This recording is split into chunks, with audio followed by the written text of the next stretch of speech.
Nature of state in India. Bharat একটি বহুমাত্রিক রাষ্ট্র, রাজনৈতিক, সামাজিক, অর্থনৈতিক এবং সাংস্কৃতিক বৈচিত্র্যে ভরপুর। সংবিধান অনুযায়ী ভারত একটি সার্বভৌম, সমাজতান্ত্রিক, ধর্মনিরপেক্ষ, গণতান্ত্রিক প্রজাতন্ত্র, যা জনগণের দ্বারা পরিচালিত। রাষ্ট্রের প্রকৃতি বুঝতে হলে সংবিধানের মৌলিক নীতি ও রাষ্ট্রের কার্যপদ্ধতি দুটোই বিবেচনা করতে হয়।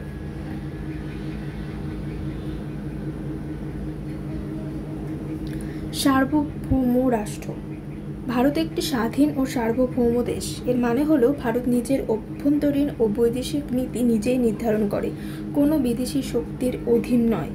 সংবিধানের প্রস্তাবনায় সবগ্যারেন্ট শব্দটি স্পষ্টভাবে উল্লেখ করা হয়েছে। অতএব ভারতের সংসদ ও সরকার দেশের আভ্যন্তরীণ আইন ও প্রশাসনের ওপর গুরুত্বপূর্ণ নিয়ন্ত্রণ রাখে। সমাজতান্ত্রিক রাষ্ট্র। ভারত সমাজতান্ত্রিক রাষ্ট্র হিসেবে ধনসম্পদের সমান বণ্টন এবং সামাজিক ন্যায় প্রতিষ্ঠার লক্ষ্য রাখে।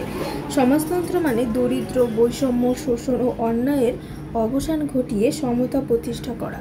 ভারতের সংবিধানে directive principle of state policy, রাষ্ট্র পরিচালনার নীতিনির্দেশ অংশে এই সমাজতান্ত্রিক আদর্শের প্রতিফলন দেখা যায়, যেমন ন্যূনতম মজুরি, শিক্ষা, স্বাস্থ্য, কর্মসংস্থানের সুযোগ ইত্যাদি। ধর্মনিরপেক্ষ রাষ্ট্র। ভারত কোনো নির্দিষ্ট ধর্মকে রাষ্ট্রধর্ম হিসেবে গ্রহণ করেনি। প্রত্যেক নাগরিকের নিজ ধর্ম পালনের অধিকার আছে এবং রাষ্ট্র সব ধর্মের প্রতি সমান শ্রদ্ধা প্রদর্শন করে। ভারতের সংবিধানের 25 থেকে 28 নম্বর অনুচ্ছেদে ধর্মীয় স্বাধীনতা নিশ্চিত করা হয়েছে। এই ধর্মনিরপেক্ষ চরিত্রই ভারতের গণতন্ত্রের মূল ভিত্তি। গণতান্ত্রিক রাষ্ট্র। ভারত একটি গণতান্ত্রিক প্রজাতন্ত্র, অর্থাৎ ক্ষমতা জনগণের হাতে। নির্বাচনের মাধ্যমে জনগণ তাদের প্রতিনিধি নির্বাচন করে এবং সরকার গঠন করে।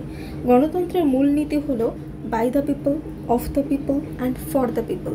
ভারতে মত প্রকাশের স্বাধীনতা,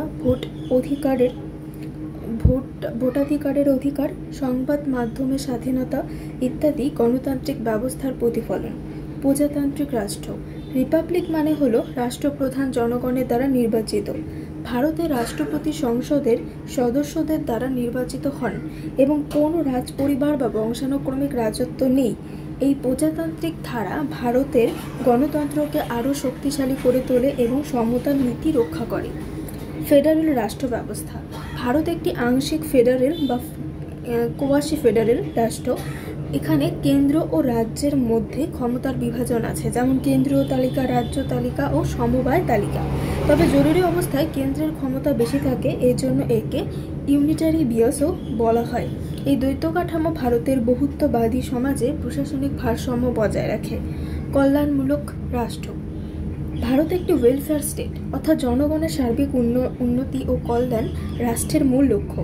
সংবিধানের অনুচ্ছেদ 38 ও 39 অনুযায়ী সরকারকে অর্থনৈতিক ন্যায়, শিক্ষা, স্বাস্থ্য, নারী পুরুষ সমতা ও কর্মসংস্থানের ব্যবস্থা করতে হবে।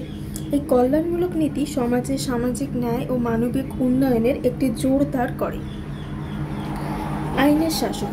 ভারত আইনের শাসনে বিশ্বাসী রাষ্ট্র। এর মানে হলো কেউ আইনের ঊর্ধ্বে নয়, এমনকি সরকারও না। সংবিধান দেশের সর্বোচ্চ আইন এবং বিচার ব্যবস্থা এই আইনের রক্ষক। এই নীতি জনগণের অধিকার সুরক্ষিত রাখে ও প্রশাসনিক ব্যবস্থা স্বচ্ছতা নিশ্চিত করে। উপসংহার। ভারতের রাষ্ট্রের প্রকৃতি বহুমাত্রিক, একদিকে গণতান্ত্রিক ও প্রজাতান্ত্রিক, অন্যদিকে সমাজতান্ত্রিক ও ধর্মনিরপেক্ষ।